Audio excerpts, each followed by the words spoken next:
Attention mga SSS pensioners, nakuha nyo na ba kahapon?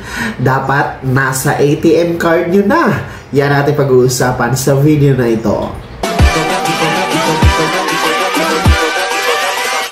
Hold up.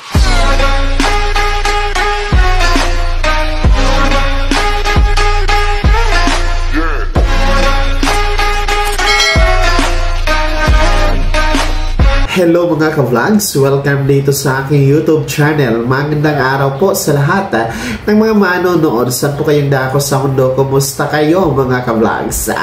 Mga SSS pensioners, natanggap nyo na ba kahapon? Dapat nasa ATM card nyo na ito. Mamaya-maya pag-uusapan natin. Pero bago ang lahat, kung bago ka pa lang dito sa aking YouTube channel o di kaya hindi ka pa nakasubscribe, abay, click nyo muna ang ating subscribe button na nasa baba. Huwag niyong kalimutan na pindutin ang notification bell. Ilagay nyo po sa all para naman updated kayo sa lahat ng mga videos na aking i-upload. Well, ito na nga mga SSS pensioners.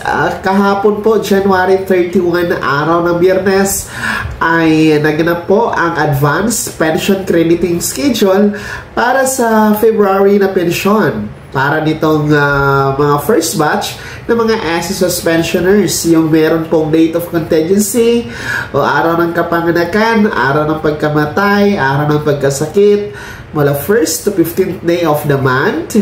Supposed to be ang inyong pension crediting schedule for this month of February is ngayon sana, no? February 1. Kaso lang, ngayon, February 1, natapat po tayo sa araw ng Sabado. At ayon sa isang SSS circular, hindi talaga pwedeng mag-credit ng pensyon kapag ito ay natapat sa araw ng holiday o di kaya weekend, gaya nito, Sabado or Linggo. So, ang gagawin kapag ganun kasi aatras doon sa pinaka-last day na working day ni SSS. So, kahapon po kasi yon, January 31. So, dapat kahapon natanggap nyo na, nakuha nyo na ang inyong February pension, mga first batch. So, dapat meron na dyan sa inyong ATM card.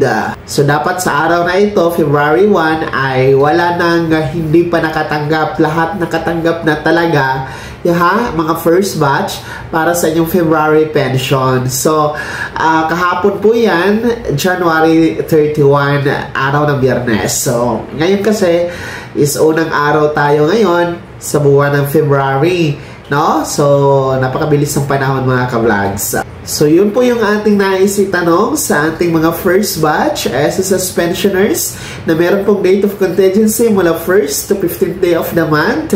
Kumusta po? Meron na bang laman ng yung ATM card kahapon? Nakuha nyo na ba? Natanggap nyo na ba ang inyong pensyon para sa February, mga first batch? Oo, hindi. I-komento nyo na sa comment section na nasa baba. Pakilakip na yung buong pangalan at kung taga saan kayo. Bago ko magtapos sa video na to, kung gusto nyo pong sumuporta sa aking YouTube channel, maaari nyo pong i-click ang ating super thanks button na nasa baba. Sa mga gusto maging miyembro, pwede po i-click yung ating join button. Maraming perks dyan mga ka-vlogs. Be my member now. Sana'y naging gabay ang video na to kahit paano na pag-uusapan natin ang mga mahahalagang bagay-bagay na may kinalaman sa pagiging miyembro, beneficiaryo at pensionado sa SSS. Kung hindi ka pa nakasubscribe dito sa aking YouTube channel, maaari nyo nang i-click ang ating subscribe button na nasa baba. Huwag yung kalimutan na pindutin ang notification bell. Ilagay nyo po sa all para naman updated kayo sa lahat ng mga videos na aking i-upload. Maaari nyo nang i-like ang video na to at kung mayroon ka pa mga katanungan, maaari nyo i-comment sa comment section na nasa baba. Paki-follow na din po ang aking official Facebook page na nasa screen nyo. Muli po, ako si Daniel Timpawa na nagsasabing dito sa aking YouTube channel, pawang katotohanan at lahat totoo lamang.